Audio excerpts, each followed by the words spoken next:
दिनेश वाघमारे यांचं मनपूर्वक स्वागत करतो। पत्रकार परिषदेला आमचे सचिव काकानी साहेब उपस्थित आहेत आणि उपायुक्त राजेंद्र पाटील देखील उपस्थित आहेत। नेहमीप्रमाणे सर आपल्याला सविस्तर सांगतील, त्यानंतर थोडक्यात हिंदी आणि इंग्रजीमध्ये ब्रीफिंग करतील आणि मग प्रश्न उत्तर होतील। पुन्हा एकदा आपलं स्वागत आणि मी माननीय आयुक्त महोदयांना विनंती करतो की त्यांनी पत्रकार परिषदेला सुरुवात करावी। हा माईक सुरू ठेवायचा आहे की फक्त स्पीकर?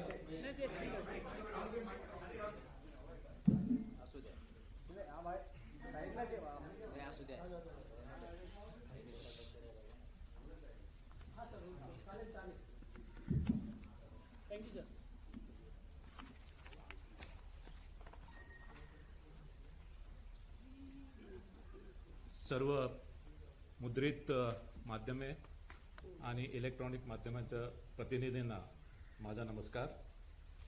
जिल्हा परिषद व पंचायत समिती निवडणुका संदर्भात आजची ही पत्रकार परिषद इथे राज्य निवडणूक आयोगामार्फत आयोजित करण्यात आलेली आहे।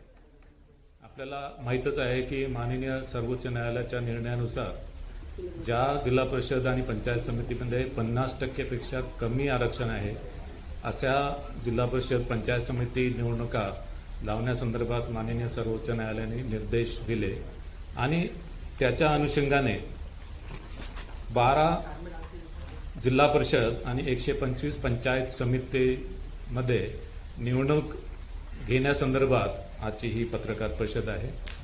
ज्या जिल्हा परिषदांमध्ये या निवडणुका होत आहेत ते जिल्हे आहेत कोकण विभागातील रायगड, रत्नागिरी, सिंधुदुर्ग, पुणे विभागातील पुणे, सातारा, सांगली, कोल्हापूर, सोलापूर, छत्रपती संभाजीनगर विभागातील छत्रपती संभाजीनगर, परभणी, धाराशिव व लातूर अशा या 12 जिल्हा परिषद आहेत।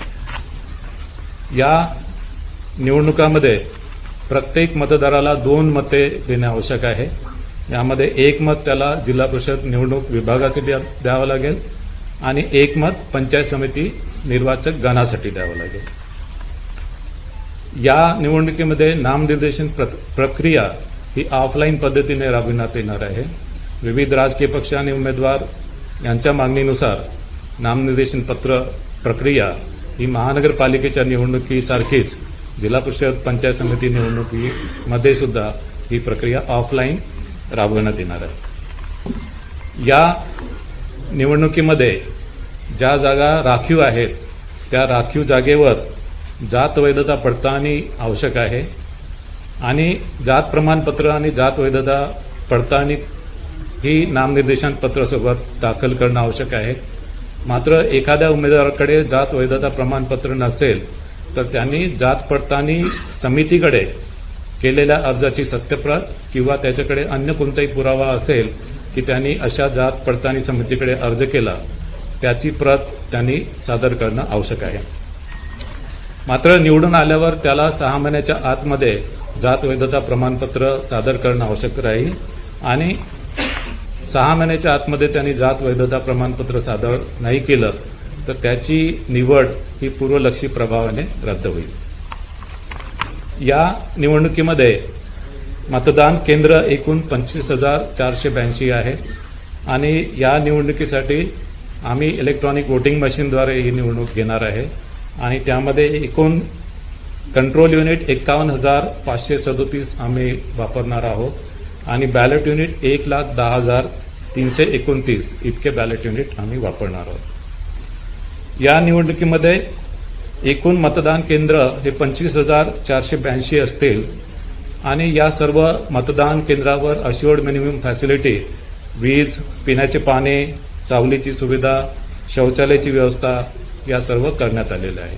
याशिवाय काही मतदान केंद्र हे आदर्श मतदान केंद्र म्हणून निर्माण केल्या जातील आणि काही मतदान केंद्र हे पिंक मतदान केंद्र असतील।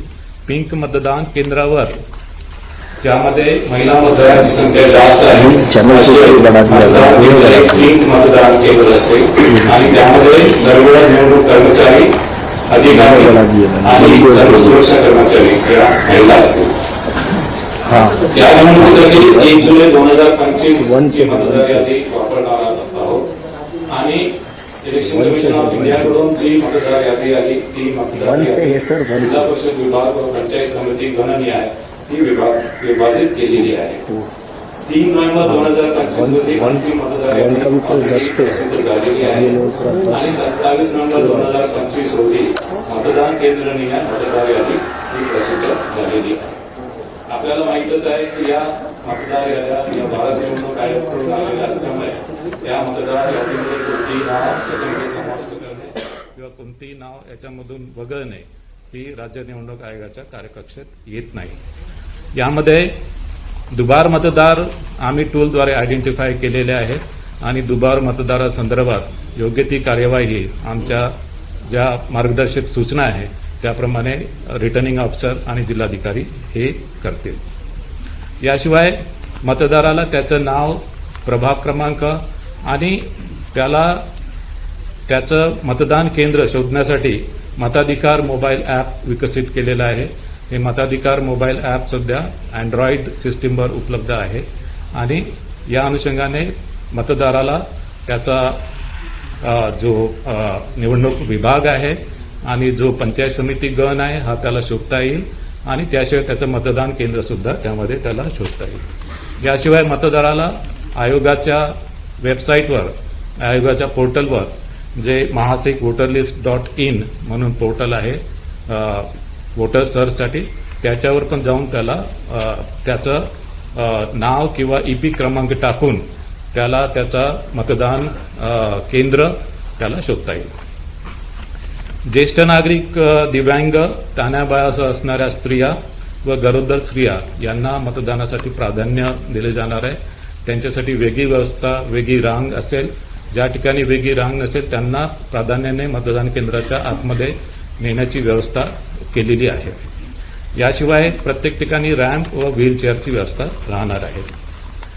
या निवडणुकीमध्ये एकूण निवडणूक निर्णय अधिकारी 125 असणार आहे.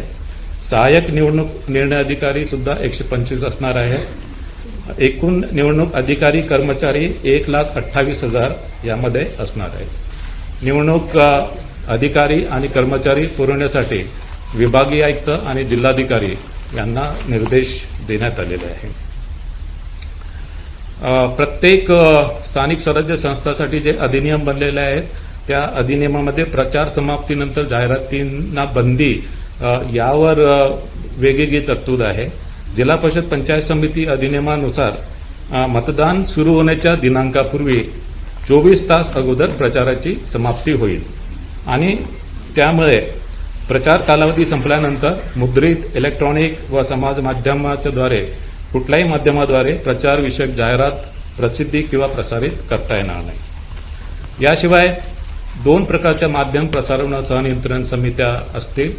यामध्ये जिल्हा स्तरावर जिल्हाधिकारी यांच्या अध्यक्षतेखाली जिल्हास्तरीय माध्यम सहनियंत्रण समिती असेल. राज्य स्तरावर राज्य निवडणूक आयोगाच्या सचिवांच्या अध्यक्षतेखाली माध्यम प्रमाणन व सहनियंत्रण समिती असेल. यामध्ये इलेक्ट्रॉनिक माध्यमांसाठीच्या प्रस्तावित जाहिरातीचे पूर्वप्रमाणन ही मुख्य जबाबदारी या समितीकडे असेल. याशिवाय पेड न्यूज संदर्भात तक्रारी, चौकशी ही सुद्धा जबाबदारी त्यांच्याकडे असेल. ही निवडणूक घोषित झाल्यानंतर संबंधित जिल्हा परिषद पंचायत समिती क्षेत्रात आचारसंहिता लागू झालेली आहे.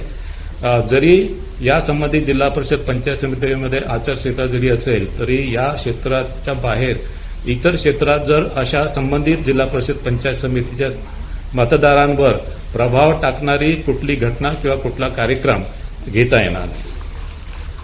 या निवडणुकीमध्ये निवडणूक खर्चावर जी मर्यादा आहे यामध्ये 3 स्लॅब्स केलेले आहेत. ज्या जिल्हा परिषदमध्ये 71 ते 75 निवडणूक विभाग आहेत त्यामध्ये जिल्हा परिषदसाठी 9 लाख, पंचायत समितीसाठी 6 लाख. ज्या जिल्हा परिषदमध्ये 61 ते 70 निवडणूक विभाग आहेत त्यामध्ये जिल्हा परिषदसाठी 7.5 लाख, पंचायत समितीसाठी 5.25 लाख. ज्या जिल्हा परिषदमध्ये 50 ते 60 निवडणूक विभाग आहेत त्यामध्ये जिल्हा परिषदसाठी 6 लाख आणि पंचायत समितीसाठी 4.5 लाख अशा प्रकारे निवडणूक खर्चाची मर्यादा आहे. या निवडणुकीमध्ये एकूण मतदान केंद्र हे 25,482 आहे, जे मी आधीच सांगितलेलं आहे. एकूण मतदार 2.09 कोटी आहेत.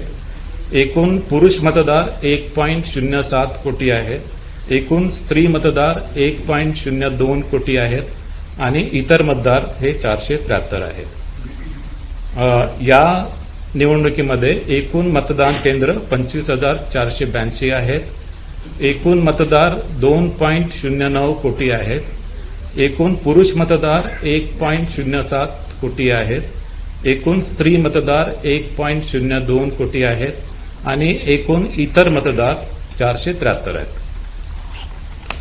ज्या जागांसाठी निवडणूक घ्यायची आहे त्यामध्ये 12 जिल्हा परिषदमध्ये एकूण 731 निवडणूक विभाग आहेत, म्हणजे 731 जिल्हा परिषद सदस्य निवडून द्यायचे आहेत. त्यामध्ये महिलांसाठी 369 जागा आहेत. अनुसूचित जातीसाठी 83 जागा आहेत. अनुसूचित जमातीसाठी 25 जागा आहेत आणि नागरिकांचा मागास प्रवर्ग यासाठी 191 जागा आहेत.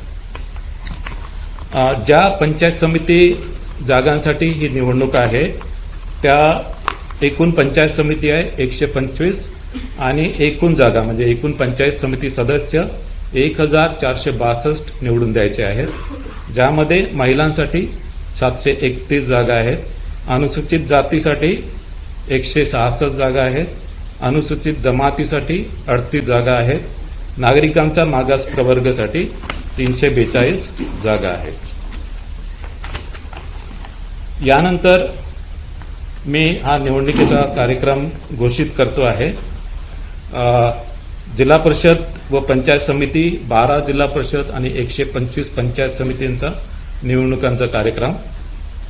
जिल्हाधिकाऱ्यांकडून निवडणूक कार्यक्रमाच्या सूचनेची प्रसिद्धी 16 जानेवारी 2026.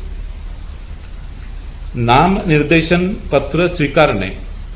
नामनिर्देशन पत्र स्वीकारणे 16 जानेवारी 2026 ते 21 जानेवारी 2026. नामनिर्देशन पत्राची छाननी. नामनिर्देशन पत्राची छाननी 22 जानेवारी 2026. उमेदवारी माघारीची अंतिम मुदत. उमेदवारी माघारीची अंतिम मुदत 27 जानेवारी 2026. उमेदवारी माघारीची अंतिम मुदत 27 जानेवारी 2026 दुपारी 3 वाजेपर्यंत. अंतिम उमेदवाराची यादी व निवडणूक चिन्ह वाटप. अंतिम उमेदवारांची यादी व निवडणूक चिन्ह वाटप 27 जानेवारी 2026 दुपारी 3:30 नंतर. अंतिम उमेदवारांची यादी व निवडणूक चिन्ह वाटप 27 जानेवारी 2026 दुपारी 3:30 वाजेनंतर. अंतिम उमेदवाराची यादी. अंतिम उमेदवारांची यादी 27 जानेवारी 2026. मतदानाचा दिनांक 5 फेब्रुवारी 2026 सकाळी 7:30 ते सायंकाळी 5:30 वाजेपर्यंत. मतदानाचा दिनांक 5 फेब्रुवारी 2026 सकाळी 7:30 ते सायंकाळी 5:30 वाजेपर्यंत. मतमोजणीचा दिनांक. मतमोजणीचा दिनांक 7 फेब्रुवारी 2026 सकाळी 10 वाजेपासून. मतमोजणीचा दिनांक 7 फेब्रुवारी 2026 सकाळी 10 वाजेपासून. आता हा निवडणुकीचा कार्यक्रम मी हिंदीमध्ये घोषित करत आहे.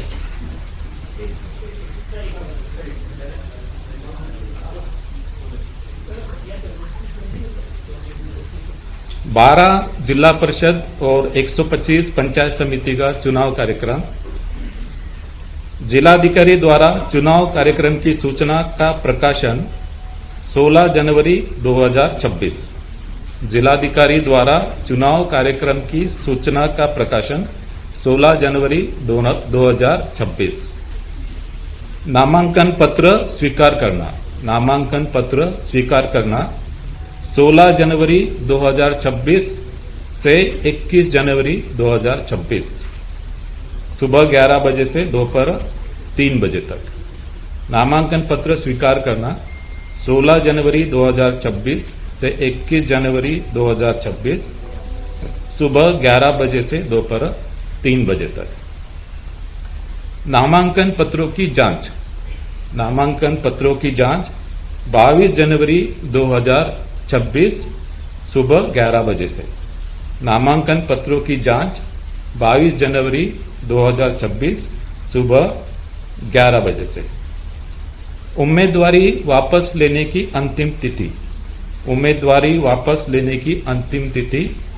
27 जनवरी 2026 दोपहर 3 बजे तक। उम्मीदवारी वापस लेने की अंतिम तिथि 27 जनवरी 2026 दोपहर 3 बजे तक। अंतिम उम्मीदवारों की सूची और चुनाव चिन्ह आवंटन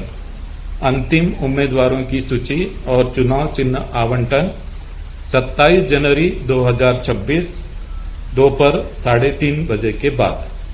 अंतिम उम्मीदवारों की सूची और चुनाव चिन्ह आवंटन 27 जनवरी 2026 दोपहर 3:30 बजे के बाद।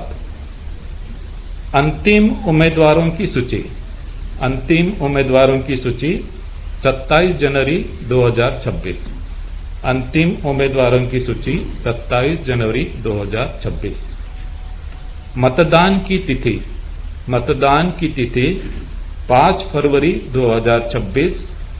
मतदान की तिथि 5 फरवरी 2026 सुबह 7:30 बजे से शाम 5:30 बजे तक।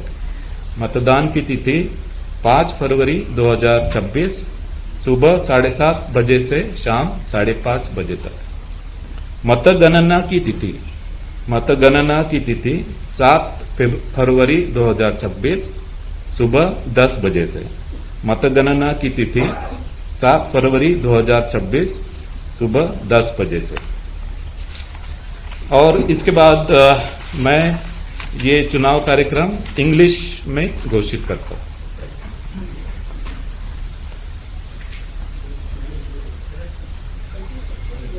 I am declaring election program for 12 Jilla Parishad and 125 Panchayat Samitis.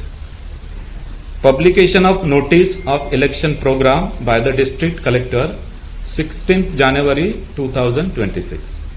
Publication of notice of election program by the district collector 16th January 2026.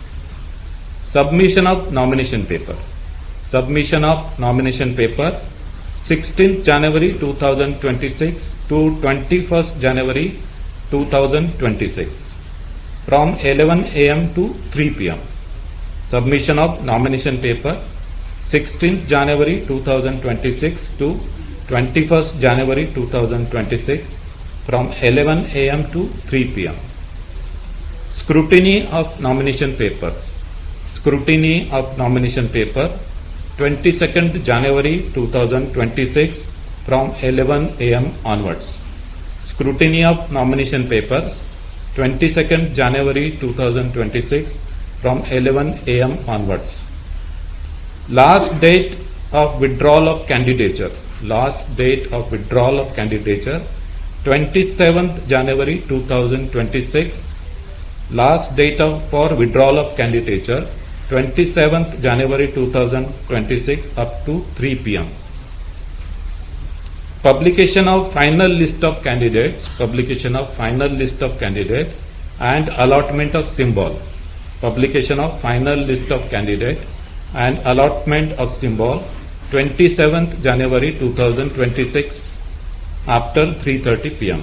Publication of final list of candidate and allotment of symbol 27th January 2026 after 3:30 p.m. Final list of candidate 27th January 2026. Final list of candidate 27th January 2026. Date of poll. Date of poll 5th February 2026. Date of poll 5th February 2026 from 7:30 a.m. to 5:30 p.m. Date of poll 5th February 2026 from 7:30 a.m. to 5:30 p.m.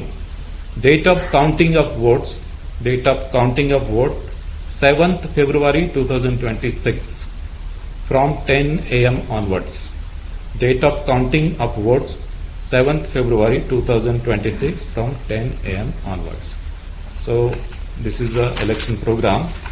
Now याच्यानंतर मी floor open करतो आपल्याला प्रश्नोत्तरासाठी. उरलेल्या जिल्हा परिषद आणि पंचायत समितीबाबत आयोगानं काय नेमकं ठरवलेलं आहे? कारण आता उल्लंघन जे झालं नव्हतं तितके आज घोषित झालेले उरलेल्या जिल्हा परिषदांच्या निवडणुका कधी होतील? हां, यामध्ये आता मी 12 जिल्हा परिषद आणि 125 पंचायत समित्यांची निवडणूक जाहीर केलेली आहे. उर्वरित ज्या जिल्हा परिषद आणि पंचायत समित्या उरलेल्या आहेत त्याच्या निवडणुकी संदर्भात माननीय सर्वोच्च न्यायालयाने अजून काही निर्देश दिलेले नाही आहेत. माननीय सर्वोच्च न्यायालयाने ज्यावेळेस निर्देश दिले त्यानुसार त्या निवडणुका घेतल्या जातील. 15 फेब्रुवारीपर्यंत मुदत दिली झाली. ड्रॉ काढण्याच्या अधिकार आपल्या आदेशानुसार जिल्हाधिकारी व पंचायत समिती इथे काढले जातात. मग इथं न्यायालयापर्यंत हे प्रकरण जाण्यापेक्षा आपण ड्रॉ काढण्याचे पुन्हा आदेश का देतील का? नाही, तसे मला अधिकार नाही आहे. कारण की माननीय सर्वोच्च न्यायालयाकडे जवळपास 35 ते 40 यामध्ये पिटिशन आहे आणि या सर्वांवर एकत्रितरित्या माननीय सर्वोच्च न्यायालयाकडे सुनावणी आहे. आता पुढची डेट 21 जानेवारी आहे. माननीय सर्वोच्च न्यायालय जे काही या संदर्भात निर्देश देतील त्याप्रमाणे कार्यवाही करावं लागेल. सर, यावेळेला कोल्हापूरसारख्या ठिकाणी जो प्रॉब्लेम झाला की जर मी पैसे भरले होते आणि उमेदवारांचं म्हणणं होतं की पैसे घेऊन आम्हाला कॅन्डिडेट करता नाही आले, त्यांना उमेदवारी मिळाली नाही. अशाच पद्धतीची अडचण या निवडणुकांमध्ये सुद्धा येऊ शकते. या संदर्भात आपण काही एक्स्ट्रा काळजी घेणार आहात? यामध्ये ऍक्च्युली जे निवडणूक निर्णय अधिकारी आहे यांना खूप क्लिअर सूचना आहेत आणि जे निवडणूक निर्णय अधिकारी यांच्या हँडबुकमध्ये जे निर्देश दिलेले आहेत या हँडबुकमध्ये दिलेल्या निर्देशाचे त्यांनी तंतोतंत पालन जर केले आणि तसेच उमेदवारांना पण आम्ही सूचना देणार आहोत. याशिवाय राजकीय पक्षांची सभा सुद्धा मी उद्या बोलवली आहे. त्यांना सुद्धा जी प्रक्रिया आहे नामनिर्देशनची प्रक्रिया पुन्हा एकदा त्यामध्ये आम्ही त्यांना सांगणार आहे की कशा प्रकारे नामनिर्देशनची प्रक्रिया आहे, यामध्ये कुठल्या कुठल्या काळजी घ्यायला पाहिजे, कुठले प्रिकॉशन्स घ्यायला पाहिजे, हे सर्व त्यांना उद्या आम्ही सांगणार आहोत.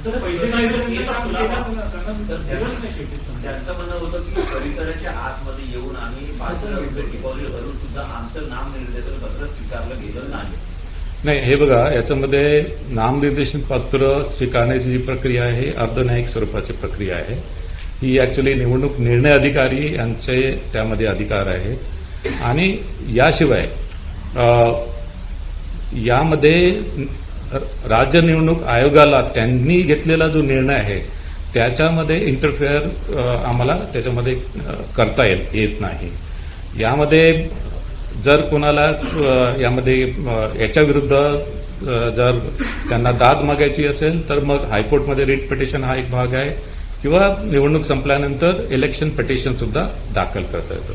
आता या कुलाबाच्या केसमध्ये आम्ही महापालिका आयुक्त यांचा अहवाल मागितला आणि महापालिका आयुक्त यांच्या अहवालामध्ये जे काही निवडणूक निर्णय अधिकारी यांनी कार्यवाही केलेली आहे ती ऍक्च्युअली कायद्यानुसारच कार्यवाही केलेली आहे आणि इव्हन व्हिडिओ फुटेज सुद्धा आम्ही बघितले आणि या व्हिडिओ फुटेजमध्ये त्यांनी ऍक्च्युअली 5 वाजेपर्यंत टाइम होता. 5 वाजण्याच्या आधी त्यांनी 2-3 वेळा 10 मिनिटं आधी 2-3 वेळा त्यांनी पुकारणी केली आणि पुकारणी केल्यानंतर त्यांनी दालनाचे दरवाजे बंद केले. तर यामध्ये ऍक्च्युअली प्रायमा फेशी प्रथमदर्शनी असं काही त्याच्यामध्ये निवडणूक निर्णय अधिकारी यांची चूक दिसून येत नाही.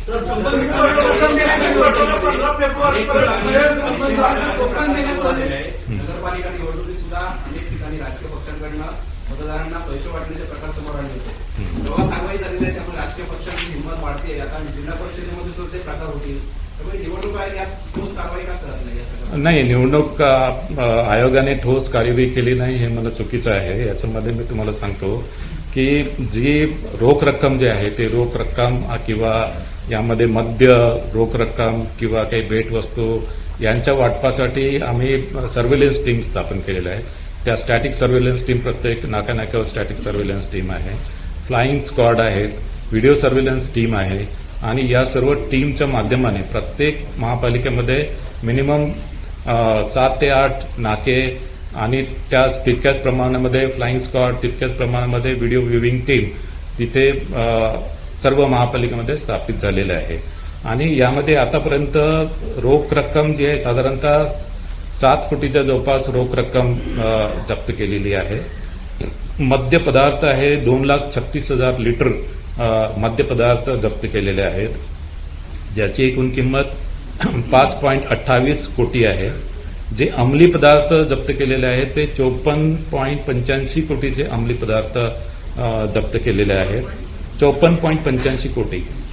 याशिवाय जे शस्त्रास्त्र व स्फोटके, जे अग्निशस्त्रे, धारदार शस्त्रे, दारुगोळा, चाकू, तलवार, कोयता, फायरआर्म, कार्ट्रीज, देशी कट्टा, काडतुसे, हँड ग्रेनेड, मॅगझिन ही 95 आतापर्यंत जप्त केलेली आहेत.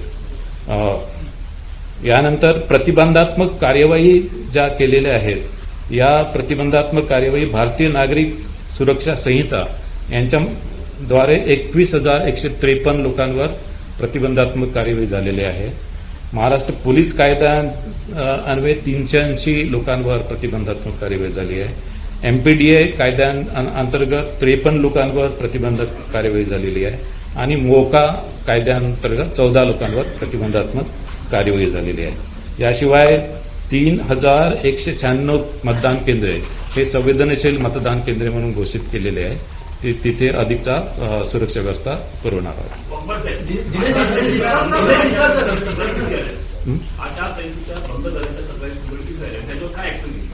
नाही, आचारसंहिते भंगच्या तक्रारी ज्या आहेत त्यामध्ये एकूण तक्रारी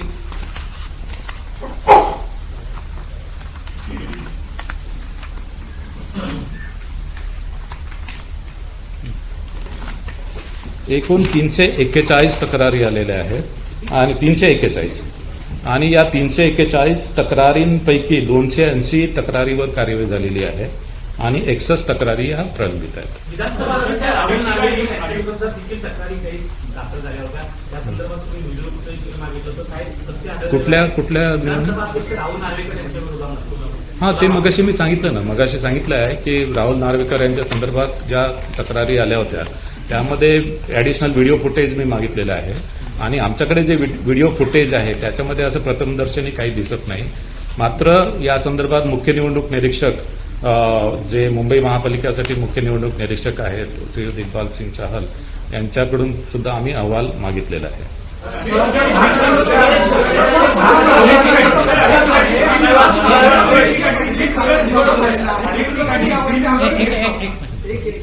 अनेक ठिकाणी बिनविरोध निवड होत आहे. यावरती कशा प्रकारे तुम्ही कारवाई करणार, त्या संदर्भामध्ये तुम्ही काही तपासणी करणार?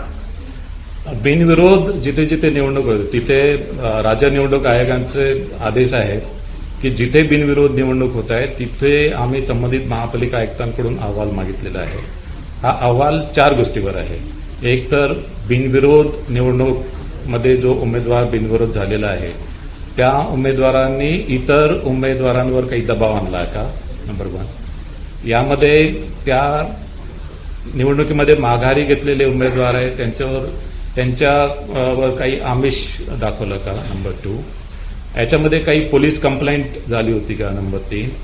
आणि याच्यामध्ये काही तक्रार आहे का, आणि विशेष करून ज्या उमेदवारांनी माघार घेतली त्या उमेदवारांनी स्वखुशीने माघार घेतली आहे का. या पॉईंटवर आम्ही रिपोर्ट महापालिका आयुक्तांकडून मागितलेला आहे आणि हा रिपोर्ट आल्यानंतर बिनविरोध निवडीच्या संदर्भात आम्ही याच्यामध्ये निर्णय देणार आहोत.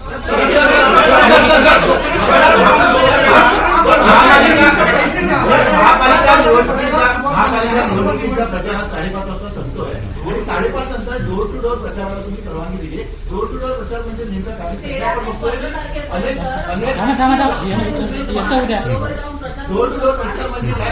आणि पैसे सध्या वाटप होत आहे तर ते उमेदवारांनी पैसे घरोघरी वाटले तर त्याचं तुम्ही सांगा. नाही, आता पैसे घरोघरी जे वाटण्याच्या ज्या तक्रारी आहेत त्या तक्रारी आम्ही आमच्याकडे ज्या तक्रारी आल्या आहेत त्या महापालिका आयुक्तांकडे पाठवतो आणि महापालिका आयुक्त यांच्या स्तरावर पण आचारसंहिता कक्ष आहे आणि त्यांच्या स्तरावर सुद्धा हे वेगवेगळे सर्व्हिलन्स टीम आहेत. या सर्व्हिलन्स टीम कार्यरत आहे.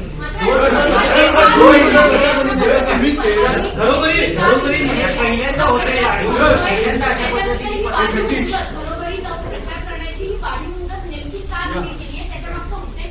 नाही बघा, प्रचारासाठी जी मुदत आहे ती 48 अवर्स बिफोर, 48 तासाच्या अगोदर प्रचार हा समाप्त होतो.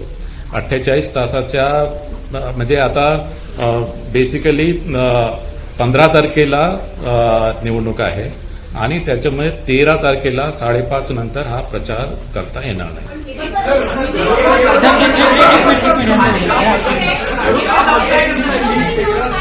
घरोघरी जाऊन काय करणार? जर का तुम्ही अलाउड केलं असेल संध्याकाळी घरोघरी जाऊन, एक तर तुम्ही म्हणता तुमच्याकडे मशिनरी एवढी आहे का, ते कमिशनर म्हणजे म्युन्सिपल कमिशनर जे का असतात ते बघतात, सर्व्हेन्स करतात.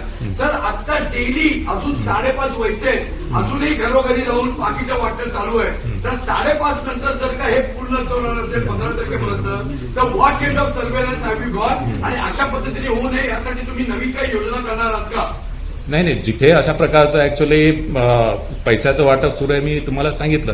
याच्यामध्ये जे गुन्हे दाखल झाले ते सुद्धा सांगितलं आणि याच्यामध्ये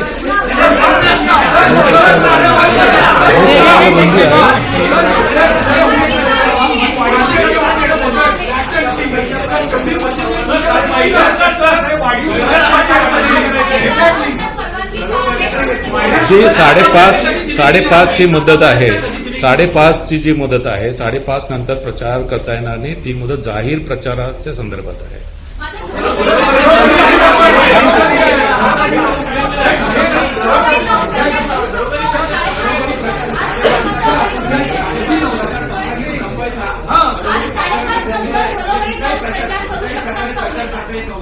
हा, ऍक्च्युली जाहीर प्रचारावर बंदी आहे. जाहीर प्रचारावर बंदी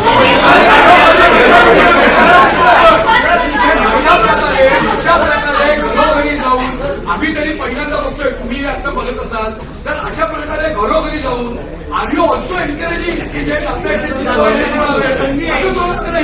नाही, असं कुठे होत असेल तर आम्ही कार्यवाही करू.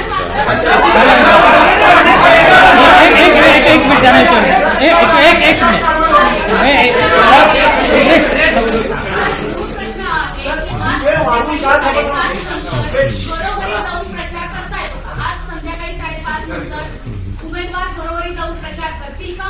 जर उत्तर हो असेल तर ते का करतील एवढंच आम्हाला जाणून घ्यायचं. आणि हा नियम नेमका का बदलण्यात नाही, असं नियम जो आहे, नियम हा जाहीर प्रचारावर नियम आहे. नियम जो 5:30चा नियम आहे जाहीर प्रचारासंदर्भात, जाहीर प्रचार करता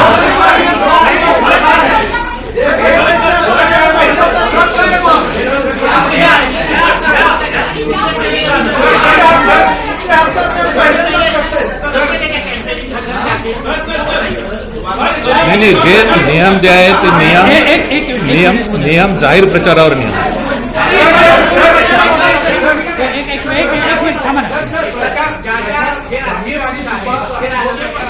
जाहीर सभेमध्ये जी वचनं देत होती किंवा जो प्रचार करत होती तो घरात जाऊन करू शकतात का?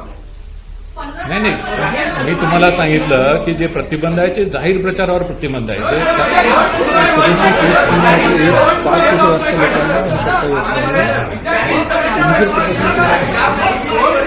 नाही, हे बघा, ऍक्च्युली याशिवाय कलम 37 जे आहे, कलम 37 मध्ये 5 पेक्षा जास्त लोक एकत्रित येऊ शकत नाही. मात्र इंडिव्हिज्युअली कोणी घरोघरी गेला तर त्याला तसं काही प्रतिबंध नाही आहे.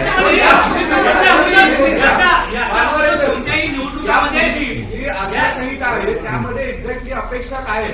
जाहीर प्रचार बंद व्हावा ही अपेक्षा आहे की लोकांनी एकमेकांना भेटूच नाही ही अपेक्षा आहे? लोकांनी एकमेकांना भेटू नये ही अपेक्षा नाहीच आहे. जाहीर प्रचारावर बंदी आहे. याशिवाय 5 पेक्षा जास्त लोक एकत्र येऊ शकत नाही. आता पुढचा प्रश्न घ्या. पुढचा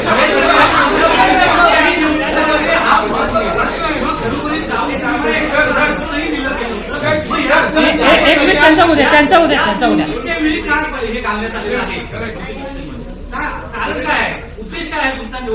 नाही, आमचा ऍक्च्युली नियम क्लिअर आहे. नियम हाच आहे की ऍक्च्युली जाहीर प्रचारावर बंदी आहे आणि 5 इंडिव्हिज्युअली जाऊ शकतो ना, वैयक्तिकरित्या जाऊ शकतो.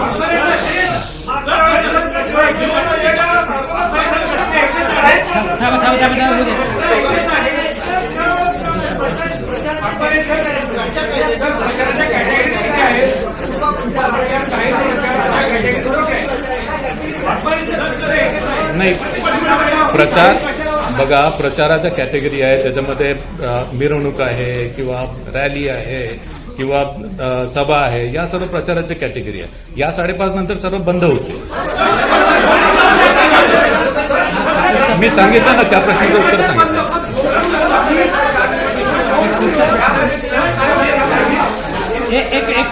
एक मिनिट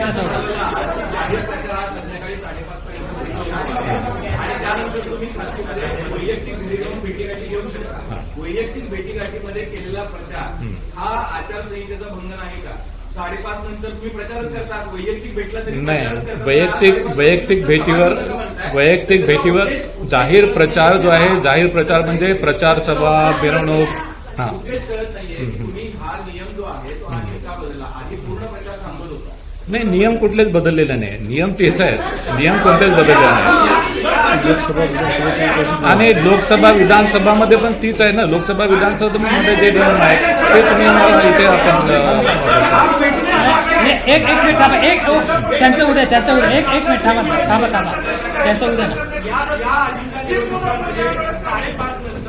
डोर टू डोर किंवा घरी जाऊन प्रचार करा असं कधीही आम्हाला दिसलं नाही. हाच नियम आता का आला एवढंच आहे. नियम असा नाही आहे. नियम जाहीर प्रचाराचा नियम आहे. डोर टू डोर व्यक्तिगतरित्या जाऊ शकतात ना त्याच्यामध्ये.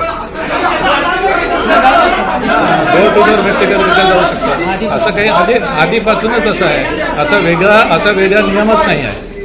असा वेगळा नियम आम्ही केलेला नाही.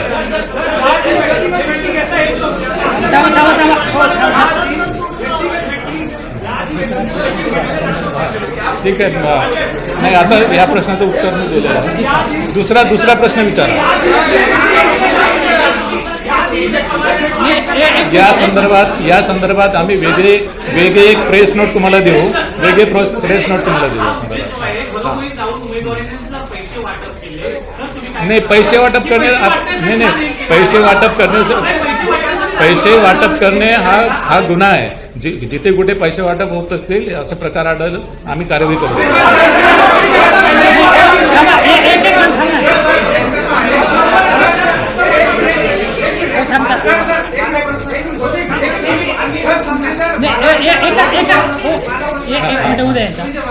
घरोघरी जाऊन जाहीर प्रचार करायचे, पण समजा एकटा उमेदवार गेला आणि घरामध्ये जाऊन बसला, समजा 15 जण घरामध्ये म्हणजे चर्चा करू शकतो.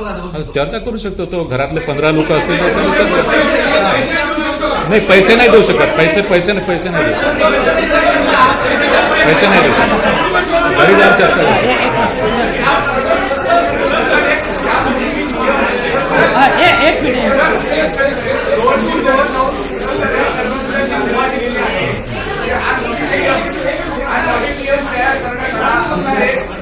नवीन नियम नाही आहे तो.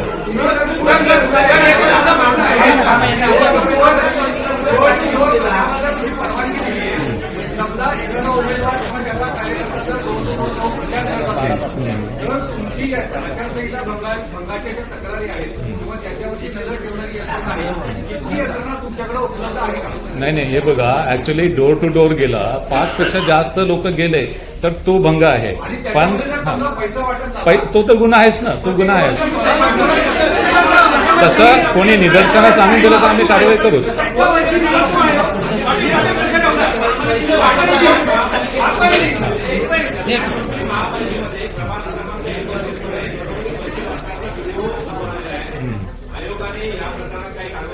नाही, तो व्हिडिओ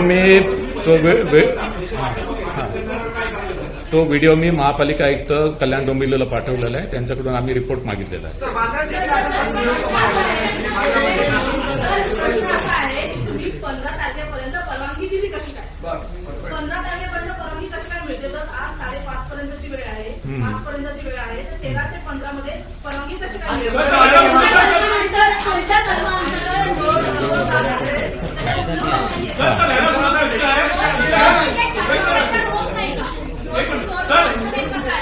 त्यांनी अनेक निवडणुका कव्हर केलेल्या आहेत. हा पहिल्यांदा असा अनुभव आहे का जो प्रचार संपतो त्याच्यानंतर आपण घरोघरी जाऊन प्रचार करू शकतो.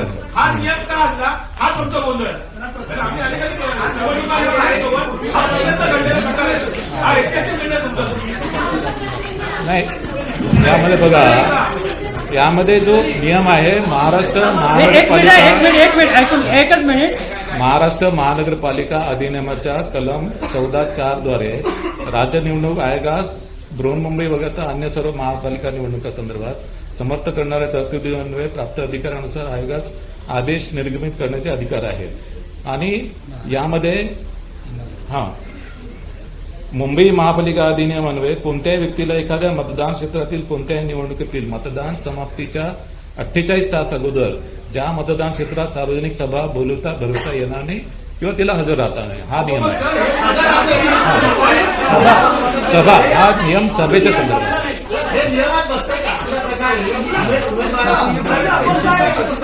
नाही आता विषय संपलेला आहे. शिवाय 2012चा मी आदेश वाचून दाखवतो. 2012 एक माझं ऐकून घ्या ना, माझं ऐकून घ्या. राज्य निवडणूक आयोगाने वितरित केलेल्या आचारसंहितेबाबतच्या पुस्तिकेमध्ये असलेल्या प्रश्नावलीतील प्रश्न क्रमांक 13 वर जाहीर प्रचाराचा कालावधी संपल्यानंतर इलेक्ट्रॉनिक मीडियाद्वारे प्रचारावर बंदी राहील आणि एसएमएसचा देखील समावेश राहील असे नमूद आहे. तथापि सदर सूचनेमध्ये जाहीर प्रचार बंदीनंतर उमेदवाराने घरोघरी जाऊन प्रचार करणे या संदर्भात कोणतीही स्पष्टता नाही आहे. जाहीर प्रचार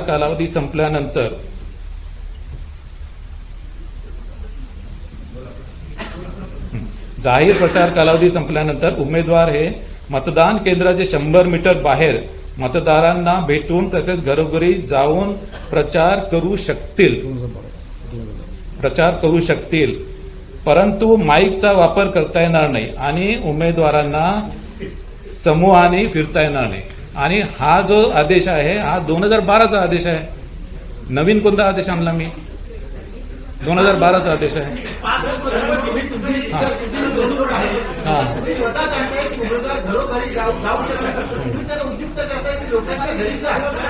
हे बघा 2012 पासून स्टँडिंग ऑर्डर आहे आणि लोकसभा विधानसभेच्या इलेक्शन मध्ये पण असंच असतं.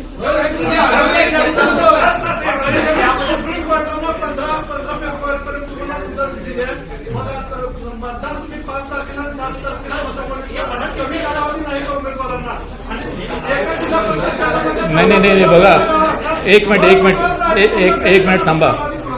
ही मतदान प्रक्रिया फक्त म्हणजे मतमोजणी तितकी संपत नाही. त्याच्यानंतर राजपत्रामध्ये प्रसिद्धी करावी लागते आणि राजपत्रानंतर प्रसिद्धी झाल्यानंतर मतदानाची प्रक्रिया संपूर्ण होते आणि राजपत्रात प्रसिद्धी करण्यासाठी पण आम्हाला टाइम लागतो ना. आणि याशिवाय 10वीच्या परीक्षा आहेत. 10वीच्या परीक्षा 9 फेब्रुवारी पासून आहेत. 12वीची परीक्षा 12 फेब्रुवारी पासून आहेत आणि त्याच्यामुळे या सर्व निवडणुका या आधी आपल्याला कंप्लीट करायच्या आहेत. ठीक आहे. मग बाकीचे शेवटचा प्रश्न लास्ट क्वेश्चन.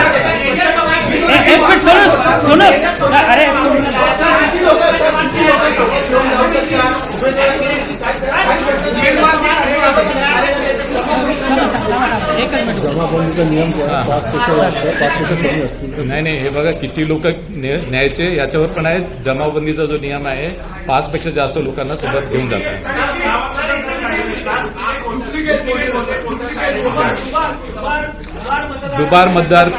दुबार मतदार जे आहेत ते आता म्हणजे फायनल जे दुबार मतदार आहेत ते साधारणतः 10,32,521 दुबार मतदार आहेत. फायनल 10,32,000 आणि त्याच्यामध्ये मुंबई महापालिकेमध्ये फक्त 1,20,000 आता दुबार मतदार शिल्लक राहिलेले आहेत.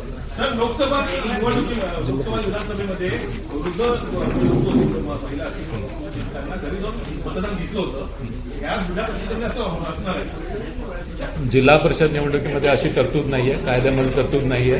पण महिला, वृद्ध आणि दिव्यांग असतील तर त्यांना मतदान केंद्रावर पुरेशी व्यवस्था आहे. त्यांना रॅम्पची व्यवस्था आहे. याशिवाय त्यांना व्हीलचेअरची पण व्यवस्था केलेली आहे. ठीक आहे. बाकीचे प्रश्न तुम्ही पर्सनली मला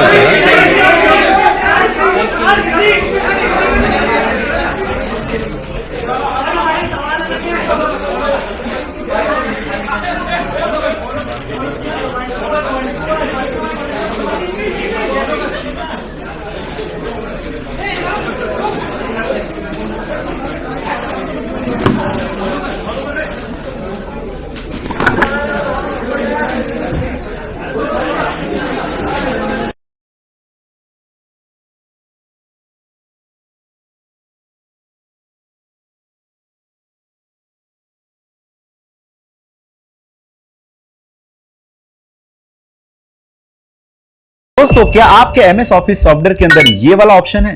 ध्यान से देखो, इसे कहते हैं को पायलट। मैं गारंटी के साथ बोल रहा हूं कि आपके पास नहीं होगा।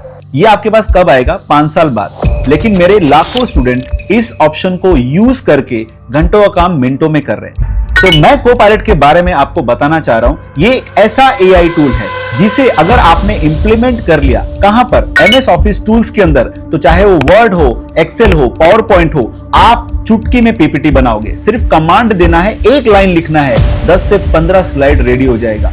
वर्ड के अंदर कुछ भी टाइप करने की जरूरत नहीं है, सिर्फ एक कमांड देना है, ये खुद ब खुद किसी भी टॉपिक पे ड्राफ्ट रेडी कर देगा, उसकी समरी रिपोर्ट रेडी कर देगा। इवन एक्सेल के अंदर पिवट टेबल बनाना हो, ये बना के दे देगा। और 1-2 नहीं, 1 मिनट के अंदर